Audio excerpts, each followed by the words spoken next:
नमस्कार, मी Mansi. News अनकटच्या prime time मध्ये तुम्हा सगळ्यांचं स्वागत करते. बातमीपत्राला सुरुवात करण्याआधी नजर टाकूया बातमीपत्रातील काही महत्त्वाच्या हेडलाईन्सवर. 3 ऑक्टोबर मराठी अभिजात भाषा दिवस म्हणून साजरा होणार. मंत्रिमंडळाचा निर्णय. हर्षवर्धन पाटलांचा भाजपला रामराम. शरद पवारांच्या राष्ट्रवादीत प्रवेश करण्याची घोषणा. विदर्भाची कुलस्वामिनी अमरावतीच्या अंबादेवी मंदिरात नवरात्र उत्सवाला सुरुवात. नवरात्री निमित्त अंबादेवी संस्थांचा संपूर्ण परिसर भक्तिमय. आणि शेफ विष्णू मनोहर करणार सलग 24 तास डोसा बनवण्याचा विश्वविक्रम. आता पाहूयात सविस्तर वृत्त. मराठी भाषेसह 5 भाषांना अभिजात भाषेचा दर्जा देण्याचा महत्त्वाचा निर्णय केंद्रीय मंत्रिमंडळाने गुरुवारी घेतला. या निर्णयाचे राज्यभरात स्वागत होतंय. आज राज्य मंत्रिमंडळ बैठकीतही या निर्णयाचा आनंद व्यक्त केला. तसेच याबाबत उपमुख्यमंत्री देवेंद्र फडणवीस यांनी मोठी अपडेट दिली आहे. आता यापुढे 3 ऑक्टोबर हा दिवस मराठी अभिजात भाषा दिवस म्हणून साजरा होणार आहे, अशी माहिती उपमुख्यमंत्री देवेंद्र फडणवीस यांनी सोशल मीडिया प्लॅटफॉर्म X वर दिली आहे. गेल्या 6 दशकापासून पवार कुटुंबांचे आणि आमचे संबंध खूप चांगले आहेत, परंतु आज निर्णय करताना आम्ही जी भूमिका घेतो ती जनतेची भूमिका असते. त्यामुळे आम्ही आज पदाधिकारी आणि कार्यकर्त्यांसह राष्ट्रवादी काँग्रेस शरद पवार यांच्या पक्षात प्रवेश करण्याचा निर्णय घेतलाय. भाजपच्या राज्यातील प्रमुख नेत्यांशीही चर्चा झाली. त्यांना माझ्या निर्णयाची कल्पना दिली. शरद पवारांच्या चर्चेनंतर मी त्यांच्या पक्षात जाण्याचा निर्णय घेतोय, असं सांगत हर्षवर्धन पाटील यांनी भाजपला रामराम ठोकलाय. दरम्यान हर्षवर्धन पाटलांनी घेतलेल्या निर्णयावर शरद पवार यांना माध्यमांनी विचारले असता मी त्यांचं पक्षात स्वागत करतो, अशी प्रतिक्रिया शरद पवार यांनी दिली आहे. धनगर समाजाला आदिवासी समाजात समाविष्ट करण्यासाठी मुख्यमंत्र्यांनी समिती गठीत केली. या संदर्भात कायद्याचा मसुदाही तयार केला जात आहे. धनगरांना अनुसूचित जमातीतून आरक्षण देण्याच्या मागणीविरोधात विधानसभा उपाध्यक्ष नरहरी झिरवाळ यांच्या नेतृत्वाखाली सत्ताधारी आणि विरोधी पक्षातील आदिवासी आमदार आक्रमक झाले. आज मुख्यमंत्री एकनाथ शिंदे यांच्यासोबत चर्चा निष्फळ झाल्याचं सांगत आदिवासी समाजातील आमदारांनी मंत्रालयातील संरक्षण जाळीवर उतरून आंदोलन केलंय. विदर्भाची कुलस्वामिनी असलेल्या अमरावतीच्या अंबादेवी मंदिरात शारदीय नवरात्र उत्सवाला सुरुवात झाली आहे. विदर्भातील प्राचीन शहर असलेल्या अमरावती शहराची पौराणिकदृष्ट्या वेगळी ओळख आहे. कौंडण्यपूर येथील भीष्मक राजाने आपली कन्या रुक्मिणीचा विवाह शिशुपालाशी ठरवला होता. मात्र रुक्मिणीला तो अमान्य असल्याने श्रीकृष्णाने रुक्मिणीचे हरण करून अमरावतीच्या याच अंबादेवी मंदिरात रुक्मिणीशी विवाह केल्याची आख्यायिका आहे. श्रीकृष्ण काळापासून हे मंदिर अस्तित्वात असून आजही अमरावती शहरातील तिचं स्थान जागृत समजलं जातं. याच अंबादेवीला छत्रपती शिवाजी महाराजांच्या राज्याभिषेकाची सुद्धा पत्रिका आली होती. नवरात्री निमित्त अंबादेवी संस्थांचा संपूर्ण परिसर भक्तिमय झाला असून या परिसराला आता यात्रेचं स्वरूप आलंय. अंबा मातेच्या मंदिराचं ऐतिहासिक महत्त्व आम्ही सर्व विदर्भावासीच नव्हे तर संपूर्ण देशवासी जाणत असतो. आपण विदर्भाची कुलस्वामिनी म्हणून ओळखल्या जाणारी ही अंबा माता ही महाभारत काळामध्ये रुक्मिणीचे पिता राजा भीष्मक जे विदर्भ प्रदेशाचे राजा होते आणि त्यांची अमरावतीजवळील 35 किलोमीटर अंतरावर असलेलं आज आपण ज्याला कौंडिण्यपूर म्हणून ओळखतो ते महाभारत काळामध्ये कुंडिनपूर म्हणून ओळखलं जायचं. गुरुचरित्र आणि अन्य अनेक ग्रंथांमध्ये असा उल्लेख आहे. तर त्या राजा भीष्मकांची कुलदेवता ही श्री अंबादेवी होती आणि मग त्यांनी जो ठरवला होता रुक्मिणीचा विवाह तो नियोजित विवाह माता रुक्मिणींना मंजूर नव्हता. त्याच्यामुळे मग त्यांनी भगवान श्रीकृष्णाची एका सुधन्वा नावाच्या ब्राह्मणाच्या मार्फत संपर्क करून आणि मग मी मनाने तुम्हाला वरलेला आहे, तुम्ही इथे यावं आणि माझं पाणीग्रहण करून घेऊन जावं असा निरोप दिला. आणि मग त्यानंतर माता रुक्मिणीबा वडिलांच्या इच्छा पूर्ण करण्यासाठी म्हणून इथे कुलदेवतेच्या दर्शनाला आली. भगवान श्रीकृष्ण इथे नियोजित कार्यक्रम ठरल्याप्रमाणे इथे आलेले होते आणि मग त्यांनी या मंदिराच्या देवीच्या साक्षीने इथे रुक्मिणीचं पाणीग्रहण केलं. रुक्मिणीची विवाह त्यांचा संपन्न झाला. श्रीमद भागवताच्या अनेक पौराणिक ग्रंथांमध्ये अशी सुस्पष्ट नोंद आहे. ही अंबादेवी जी आहे ती आजता गायत आणि आजच्याही काळामध्ये विदर्भाची कुलदेवता म्हणून ओळखल्या जाते. 7 दिवस काय चालणार आहे? येणाऱ्या 9 दिवसांमध्ये आज जशी आपण पाहतोय की विधिवत घटस्थापना झालेली आहे. देवीला महाअभिषेक झालेला आहे.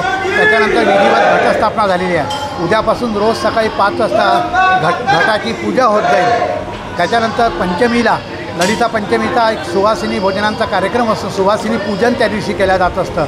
त्याचप्रमाणे नवमीला नवचंडी यज्ञ हा दुपारी 12:30 संपन्न होत असतो. या सगळ्या 9 दिवसाच्या काळांमध्ये तिन्ही त्रिकाळ सकाळ दुपार संध्याकाळ हे सप्तशतीचे पाठ होत असतात. अखंड पाठ चालत असतात सप्तशतीचे. आणि मग त्याची परिणिती नवचंडीच्या यज्ञामध्ये होऊन नवमीला पूर्णाहुतीने तिथे हे नवरात्राची तशी समाप्ती होते. आणि मग 9व्या दिवशी विजयादशमीला जी शेकडो वर्षांची परंपरा चालत आलेली आहे त्या परंपरेप्रमाणे अंबादेवी सीमोल्लंघनासाठी म्हणून पालखीमध्ये एकविरा देवीला घेऊन निघते. हां, आता या काळांमध्ये परमपूज्य संत अच्युत महाराज आपल्या सर्वांना सुपरिचित आहेत. त्यांनी जवळजवळ गत 43 वर्षांपासून अंबादेवीच्या नवरात्रामध्ये 9ही दिवस प्रवचनांची सेवा चालू केली होती. गत 9 ते 10 वर्षापूर्वी अच्युत महाराजांनी देह ठेवला, ब्रह्मलीन झाले आणि त्याच्यानंतर त्यांची सचिनदेव महाराजांची तेव्हापासून आजतापर्यंत तहहयात चालू आहे ती प्रवचनमाला. माझी शरद पवारांशी चर्चा झाली आहे, मात्र प्रवेशाचं निश्चित नाही. तुमसर विधानसभेची जागा राष्ट्रवादी काँग्रेसला जाईल याची शाश्वती नाही. जेव्हा जाईल तेव्हा विचार करेन. तोपर्यंत मी स्वतंत्र निवडणूक लढण्याची तयारी करत आहे, अशी प्रतिक्रिया माजी आमदार चरण वाघमारे यांनी भंडाऱ्यात माध्यमांशी बोलताना दिली आहे.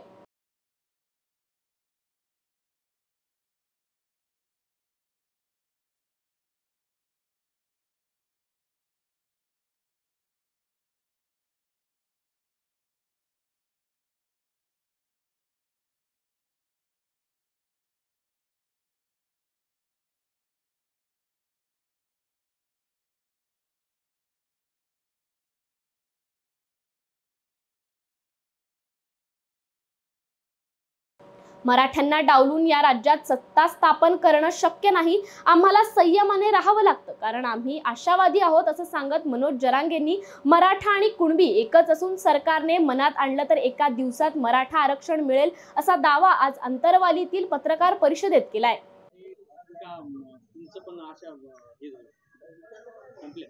शेवटी काय असतं, आपण एका गरीब खचलेल्या आशावादी समाजाचं काम करतोय, गोरगरिबांच्या मराठ्यांचं आपण काम करतोय. त्यावेळेस आपल्याला आशयाने राहायला लागतं, संयम धरून राहायला लागतं, दमदारपणानं हाताळायला लागतं, शांत डोकं ठेवून चालवायला लागतं. एवढा मोठा समुदाय म्हणून काही निर्णय घ्यायचे आणि काही कुंकडं मारामाऱ्या करायला लावायचे किंवा आंदोलनं करायला लावायचे, हे मला शोभत नाही. म्हणून आम्ही आणखीनही आशावादी आहे की फडणवीस साहेब 100% करतील. आणि 8 दिवस लई झाले हो, तुम्ही म्हणता 8-10 दिवसात आचारसंहिता लागेल. 83 क्रमांकाला मराठा आणि कुणबी ओबीसी यादीत एका घंट्यात शासन निर्णय होऊ शकतो. 1 घंटा, फक्त 1 घंट्यात होऊ शकतो मराठा आणि कुणबी एक. असं घडलंय. 150 जाती होत्या आधी, त्याच्या 450 झाल्यात आतापर्यंत. पोटजाती उपजाती म्हणून घातल्यात. मराठ्यांची पोटजात कुणबी होतीच ना.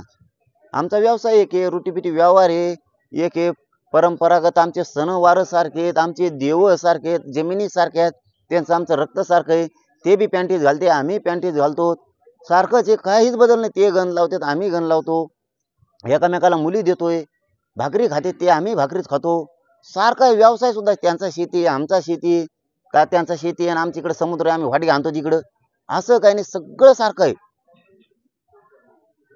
1 घंट्यात होऊ शकतं, 8 दिवसाची गरज नाही. सगळ्या सोयरीची अंमलबजावणी उद्या सकाळी होऊ शकते. 3ही गॅजेट आत्ता लागू शकतात. आज कॅबिनेट आज लावू शकते ते लगेच. कारण सातारा संस्थांचं बॉम्बे गव्हर्नमेंटचं शासनाकडे, हैदराबादचं गॅजेट दुसऱ्या राज्यात आहे, त्याला आणायला वेळ लागतोय. तर शिंदे समितीने मागत 5 महिन्यापूर्वी आणलेलं आहे गॅजेट. आणून सुद्धा 8000 पुरावे सापडले, शंभूराजे साहेबांनी सांगितले जास्तीचे. पाहिजे काय आणखी? रायगडच्या तळा तालुक्यातील फॉरेस्ट हिल्स रिसॉर्ट मधील 70हून अधिक स्थानिक कामगारांना अचानकपणे काढून टाकण्यात आलं होतं. या प्रकरणी कामगारांच्या हक्कासाठी कायदा हातात घेऊ, पण कामगारांना न्याय देऊन त्यांच्या पोटापाण्याचा प्रश्न सोडवू, असा इशारा शिवसेना दक्षिण रायगडचे जिल्हा प्रमुख प्रमोद घोसाळकर यांनी रिसॉर्ट व्यवस्थापकाला दिला. त्यानंतर याबाबत 3 महिने कोर्टात चाललेल्या दाव्याचा निकाल कामगारांच्या बाजूने लागला असून कमी केलेल्या कामगारांपैकी पहिल्या 6 कामगारांना त्वरित कामावर रुजू करा असे आदेश कोर्टाने हॉटेल प्रशासनाला दिलेत.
वेळ झाली ऐतिहासिक वारसा लाभलेला मराठ मुलूक महाराष्ट्र. या महाराष्ट्राला विविध रंगी छटा आहेत. साहित्य, कला, पर्यटन, नृत्य, भाषा, संत परंपरा अशा विविधतेने तो नटलेला आहे. हीच गौरवशाली विविधता जपत स्वरंग मराठी केवळ महाराष्ट्राच्या सांस्कृतिक संहितेपुरते मर्यादित न राहता समकालीन नवकल्पनांवर आधारित कार्यक्रमांद्वारे मराठी मनोरंजन विश्वात स्वतःची एक अनोखी जागा निर्माण करत आहेत. मराठी मनोरंजन क्षेत्रातील उत्तम दिग्दर्शक, लेखक आणि निर्मात्यांच्या प्रतिभेचा पुरेपूर वापर करून मनोरंजनाचा आगळा वेगळा रंग उधळण्यास आम्ही सज्ज आहोत. स्वरंग मराठीचे उद्दिष्ट मराठी मनोरंजन क्षेत्रामध्ये मनोरंजनाची वहिवाट सोडून, रूढीवादी पद्धती तोडून मनोरंजनाचा समृद्ध अनुभव प्रदान करून देण्याचा आहे. म्हणूनच यात विविध पद्धतीचे मनोरंजक आणि माहितीपूर्ण कार्यक्रम स्वरंग मराठीवर बघता येतील. शेवटी एकच, धकाधकीच्या जीवनात धांगडधिंगा करण्यापेक्षा बसूया, हसूया, गाऊया, जगूया. नाती गोती श्रावण मोती गावामधले जीवंत रंग. नाती गोती श्रावण मोती गावामधले जीवंत रंग. चला जोडूया, चला पाहूया, जशी संस्कृती तसा स्वरंग. विश्रांतीनंतर बातमीपत्रात पुन्हा एकदा स्वागत करते. बॉलिवूड अभिनेता गोविंदाला मंगळवारी 1 ऑक्टोबरला स्वतःच्याच लायसन बंदुकीतून त्याला गोळी लागल्याची घटना घडली. या घटनेत त्याच्या पायाला गंभीर दुखापत झाली होती. त्यानंतर गोविंदाला तातडीने अंधेरीतील क्रिटी केअर रुग्णालयात दाखल करण्यात आलं होतं. डॉक्टरांनी शस्त्रक्रिया करून अभिनेत्याच्या पायातील गोळी काढली होती. त्यानंतर काही दिवस गोविंदाला उपचारासाठी रुग्णालयातच ठेवण्यात आलं होतं. अखेर 4 दिवसांनी आज गोविंदाला डिस्चार्ज मिळालाय. रुग्णालयातून बाहेर येताच गोविंदाने माध्यमांशी संवाद साधला. माझ्यासाठी प्रार्थना करणाऱ्यांचे आभार मानतो असं म्हणत गोविंदाने चाहत्यांचे आभार मानलेत. मित्रासोबत फिरायला गेलेल्या तरुणीवर पुण्याजवळील बोपदेव घाटात तिघांकडून अत्याचार झाल्याची घटना घडली आहे. या प्रकरणी पोलिसांनी राजे खान पठाण याच्यासह तिघांना अटक केली आहे. पुण्याचे सहपोलीस आयुक्त रंजन कुमार शर्मा यांनी या घटनेबाबत माहिती देताना सांगितलं की काल रात्री पीडित तरुणी आपल्या मित्रासोबत पुण्याजवळील बोपदेव घाटातून जात असताना आरोपींनी त्यांना मारहाण करत तरुणीवर अतिप्रसंग केला. या घटनेची माहिती आज पोलिसांना पहाटे 5 वाजण्याच्या सुमारास मिळाली असून तातडीने कारवाई करत पोलिसांनी तिघांना अटक केली आहे. 21 वर्षाची मुलगी हे आपला मित्रांसोबत बोपदेव घाटाला गेली होती. हे लोक तिथे सरासरी 11च्या दरम्यान पोहोचले आहे रात्री. आणि त्यानंतर तिथे हे लोक बसून गप्पा वगैरे मारत होते. ते झाल्यानंतर त्या ठिकाणी 3 अनोळखी लोक आलेले आहेत आणि त्यांनी जे आहे या मुलगाला मारहाण केली आहे आणि मुलगीवर अतिप्रसंग केलेले आहे. या घटना झाल्यानंतर मुलाने आपले नातेवाईक आहे त्यांना माहिती दिली आणि हे लोक जे आहे ते नंतर दीनानाथ मंगेशकर हॉस्पिटल येथे गेले होते. तिथे हे मेडिको लिगल केस असल्यामुळे त्यांना ससूनमध्ये पाठवण्यात आले आणि ससूनमधून आम्हाला जे पोलिसला सरासरी 5 वाजता सकाळी हे माहिती मिळालेली आहे आणि त्यानंतर जे आहे ते आपले टीम ॲक्टिव्हेट झालेलं आहे आणि यांच्यामध्ये क्राईम ब्रांचचे 5 टीम आणि 5 DBचे 3 तात्काळ लावण्यात आलेला आहे. तसंच यांच्यामध्ये फॉरेन्सिक, डॉग स्क्वॉड आणि इतर जे सर्व रिक्वायर्ड टीम आहे त्यांनाही जे आहे ते पाचारण करण्यात आलेलं आहे आणि यांच्यामध्ये आपली वेगळे टीम जे आहे लोकांचे विचारपूस करण्याचे काम चालू केलेले आहे. आता प्राथमिक हे माहिती आहे आणि यांच्यामध्ये जसेही जे आहे काही प्रोग्रेस होतील त्यानंतर आपल्याला माहिती जी आहे ते शेअर करण्यात येईल.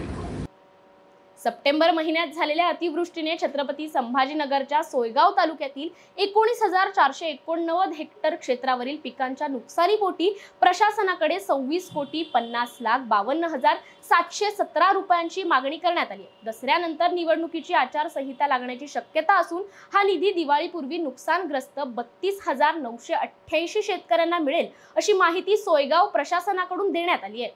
भंडारा जिल्ह्यातील मोहाडी आणि तुमसर तालुक्यात काल झालेल्या वादळी पावसाच्या तडाख्यात भात पीक भुईसपाट झालं असून काही भागात कापणी करून शेतात मळणीसाठी ठेवलेलं भात पीक पाण्याखाली आल्यानं शेतकरी आता मोठ्या आर्थिक संकटात सापडलाय। हातातोंडाशी आलेल्या भात पिकाची नासाडी झाल्याने शेतकरी हवालदिल झाला असून तातडीने पंचनामे करून आर्थिक मदत करावी अशी मागणी आता शेतकऱ्यांकडून होऊ लागली आहे। वेळ झाली आहे बातमीपत्रात छोट्याशा विश्रांतीची। कुठेही जाऊ नका, पाहत रहा न्यूज अनकट।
विश्रांतीनंतर बातमीपत्रात पुन्हा एकदा स्वागत करते। पाहुयात उर्वरित घडामोडी।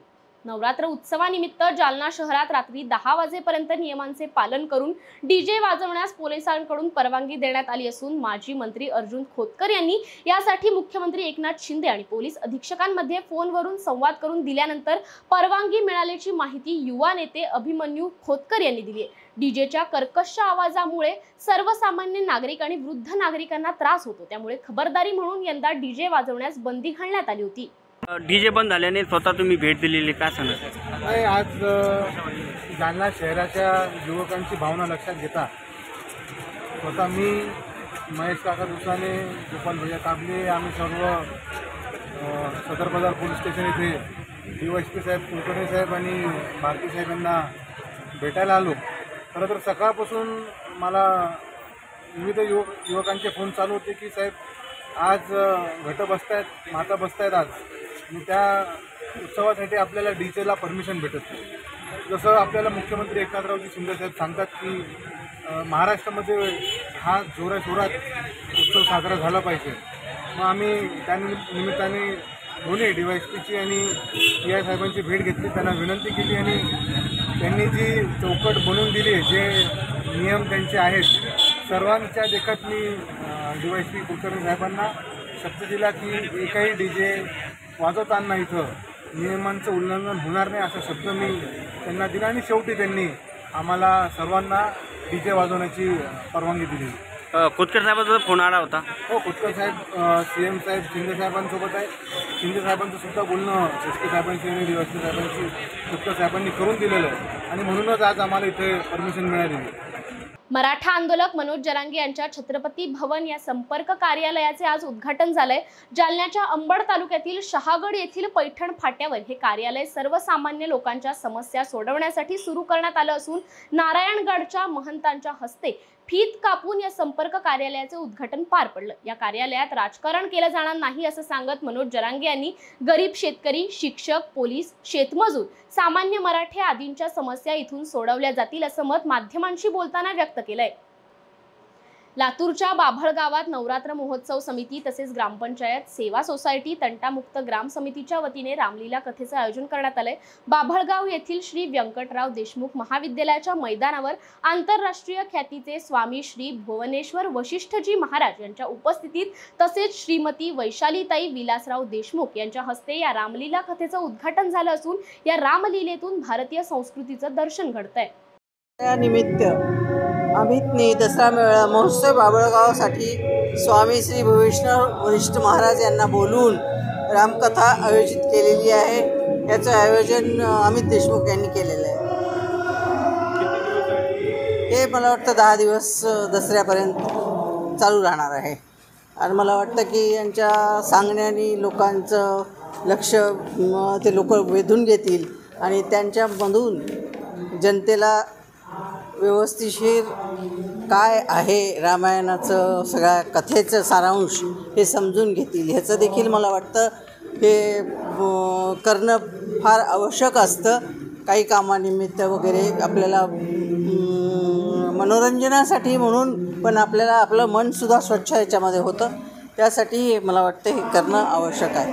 नागरिकांना काय आवाहन करायला कशाबद्दल? कार्यक्रमामध्ये नागरिकांनी सगळ्यांनी येऊन त्यांचं ऐकावं, ज्ञान घ्यावं आणि ते जे सांगतील त्याप्रमाणे वागावं असं मी नागरिकांना आमच्या आवाहन करेन. अयोध्येतील 7000 किलोचा राम हलवा, सर्वात मोठा व्हेज कबाब, सर्वात मोठा पराठा, सर्वात मोठी पुरणपोळी, 52 तासांची नॉनस्टॉप कुकिंग मॅरेथॉन असे विविध 25 विश्वविक्रम आपल्या नावावर करणारे आंतरराष्ट्रीय ख्यातीचे शेफ विष्णू मनोहर आणखी एक विश्वविक्रम आपल्या नावावर करण्यासाठी सज्ज झालेत. नागपूरमधील गिरीश भाऊ गांधी खुल्या रंगमंचावर दिवाळीच्या शुभ मुहूर्तावर 27 ऑक्टोबरला सलग 24 तास डोसा बनवण्याचा विश्वविक्रम ते आपल्या नावावर करणार आहेत. आणि हा 26वा वर्ल्ड रेकॉर्ड सर्व नागपूरकरांनी येऊन एकत्रपणे मनवावा आणि नुसतं मनवणं नको, नुसती नाचगाणी नको, तर खाता खाता मनवावा. म्हणून इंडिव्हिज्युअली मी हे वेगवेगळे डोसे तयार करतोय आणि हे डोसे खात तुम्ही दिवाळी साजरी करा, नवीन वर्ष साजरं करा आणि या सगळे मिळून आपण आनंद साजरा करू. वेळ झाली आहे प्राईम टाइम मध्ये इथेच थांबण्याची. पाहत रहा न्यूज अनकट.